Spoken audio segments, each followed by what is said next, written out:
Squad, যে squad থেকে স্বপ্নের একটি একাদশকে বাছাই করে খেলাতে পারলে বিশ্বকাপ খেলা অসম্ভব কিছু হবে না। আজকের ভিডিওতে আমরা কথা বলবো যেমন একাদশ হলে বিশ্বকাপ বাছাই পরবর্তী বাংলাদেশ সরাসরি খেলবে বিশ্বকাপে। এই জায়গায় বাংলাদেশি বংশোদ্ভূত ফুটবলারদের উপস্থিতি থাকতে হবে সবচেয়ে বেশি। গোলকিপিং পজিশন থেকে ফরওয়ার্ড লাইন, সব পজিশনে দরকার বাংলাদেশি বংশোদ্ভূত ফুটবলারদের, যাদেরকে সিন্ডিকেট ভেঙে নিয়মিত খেলার সুযোগ করে দিলে বাংলাদেশ খেলবে ফুটবল বিশ্বকাপে। তাহলে চলুন জেনে নেই ভিডিওর মাধ্যমে কেমন একাদশ হলে বাংলাদেশ খেলবে ফিফা ফুটবল বিশ্বকাপে। Number 11, Anisur Rahman Jiku, Bangladesh goalkeeper. একটা সময় দক্ষিণ এশিয়ার সেরা গোলকিপার ছিলেন আনিসুর রহমান জিকু, কিন্তু কিছু বিতর্কিত কারণে বাংলাদেশ জাতীয় দল থেকে বাদ পড়তে হয় আনিসুর রহমান জিকুকে। পরবর্তীতে আনিসুর রহমান জিকুকে আর দলে নেয়নি বাংলাদেশ ফুটবল ফেডারেশন। তবে আবার সময় এসেছে তাকে নতুন করে বাংলাদেশ জাতীয় দলের নেওয়ার, কেননা বর্তমানে বাংলাদেশ জাতীয় দলের গোলকিপিং পজিশনে দুর্বলতা লক্ষণীয়। তাই তো বলা যায় বাংলাদেশ জাতীয় দলকে বিশ্বকাপ খেলতে হলে যে কোনো মতো ফুটবলার খুবই প্রয়োজন।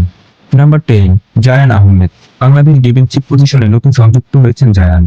লেফট ব্যাক পজিশনে এখন থেকে জায়ানকে নিয়মিত খেলাতে হবে বাফুফের, কেননা তাকে ফিউচারের জন্য রেডি করতে হবে এখন থেকেই, যাতে করে বাংলাদেশ ফুটবল দল বিশ্বকাপকে মাথায় রেখে এখন থেকেই সামনের দিকে এগিয়ে যেতে পারে। নাম্বার 9, ইকরামুল কাসপার হক, রাশিয়ান মা ও বাংলাদেশি বাবার সন্তান ইকরামুল বর্তমানে খেলছেন ইংল্যান্ডের একটি ক্লাবে। তার খেলার ধরন শক্তিশালী ডিফেন্ডিং এবং প্রতিপক্ষ দলের আক্রমণকে ঠেকিয়ে দেওয়া, তাই তাকে বাংলাদেশ জাতীয় দলে নিয়মিত সুযোগ দেওয়া উচিত। নাম্বার 8, তোফায়েল তামিম, তোফায়েল তামিম বর্তমানে বাংলাদেশের পাসপোর্ট হাতে পেয়েছেন, তাই ফেডারেশনের উচিত আর দেরি না করে তাকে বাংলাদেশ জাতীয় দলে সুযোগ করে দেওয়া। নাম্বার 7, তারিক কাজী, যার পুরো নাম তারিক রায়হান কাজী, জাতীয় দলের যার অবদান খুবই লক্ষণীয়, সুতরাং বোঝাই যাচ্ছে এই ফুটবলারকে বাংলাদেশ জাতীয় দলে খুবই প্রয়োজন। নাম্বার 6, হামজা চৌধুরী, হামজা চৌধুরীকে নিয়ে আর কিছু নতুন করে বলার নেই, পুরো বাংলাদেশ জাতীয় দলের কান্ডারি ফুটবলার হলো হামজা চৌধুরী, যার কারণে বাংলাদেশ ফুটবল ফ্যানরা নতুন করে বাংলাদেশ ফুটবলকে নিয়ে স্বপ্ন দেখতে শুরু করছে।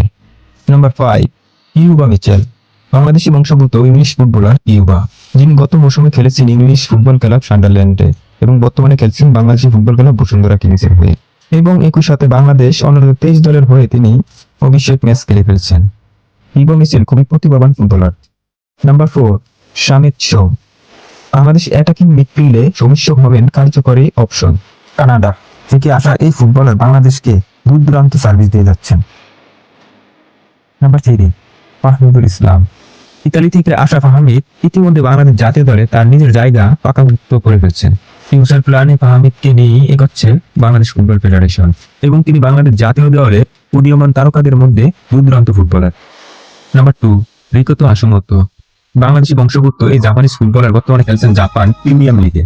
একই সাথে তিনি একজন মিডফিল্ডার এবং তিনি একজন উইঙ্গার, রাইট উইং পজিশন তিনি দূর-দূরান্ত ফুটবল খেলে থাকেন। বাংলাদেশ ফুটবল ফেডারেশনের প্রয়োজন তাকে নিয়ে দ্রুত কাজ করার এবং দ্রুত তাকে বাংলাদেশ জাতীয় দলের হয়ে খেলার সুযোগ করে দেওয়া।